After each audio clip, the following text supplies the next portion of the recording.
America అధ్యక్షుడు Donald Trump నుంచి ఎన్ని బెదిరింపులు వచ్చినా రష్యా నుంచి భారత్ చమురు కొనుగోలు కొనసాగిస్తోంది. అమెరికా ఒత్తిళ్లకు తల వంచకుండా రష్యా చమురును దిల్లీ ఎగుమతి చేసుకుంటోంది. భారత్కు చమురు సరఫరా చేస్తున్న దేశాల్లో రష్యా అగ్రస్థానంలో ఉన్నట్లు తాజా గణాంకాలు వెల్లడించాయి. ఈ మేరకు అంతర్జాతీయ వాణిజ్య అనలిటిక్స్ సంస్థ కెప్లర్ ఓ నివేదిక విడుదల చేసింది.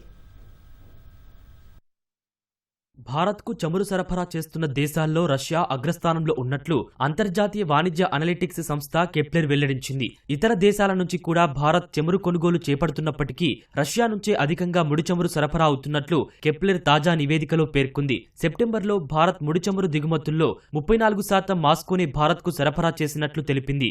గత నెలలో రష్యా నుంచి సగటున రోజుకు 45 లక్షల బ్యారెళ్ల చమురును భారత్ కొనుగోలు చేసినట్లు వివరించింది. అయితే అంతకుముందు నెలతో పోలిస్తే ఈ కొనుగోలులో 10% వాటా తగ్గినట్లు నివేదికలు తెలిపాయి. ఈ ఏడాది మొదటి 8 నెలల్లో రష్యా నుంచి సగటు దిగుమతులతో చూస్తే సెప్టెంబర్లో రోజుకు 180,000 బ్యారెళ్లు తక్కువగా నమోదయ్యాయని స్పష్టం చేసింది. గతేడాది సెప్టెంబర్తో చూస్తే పెద్దగా మార్పు లేదని కెప్లర్ వివరించింది. ఈ దిగుమతుల తగ్గుదలకు మార్కెట్ డైనమిక్స్ కారణమని, అమెరికా బెదిరింపులకు దీనికి ఎటువంటి సంబంధం లేదని పేర్కొంది. రష్యా నుంచి చమురు కొనుగోలు చేస్తున్నందున అమెరికా అదనంగా 25% సుంకాలు విధించినా భారత్ వెనక్కి తగ్గడం లేదు.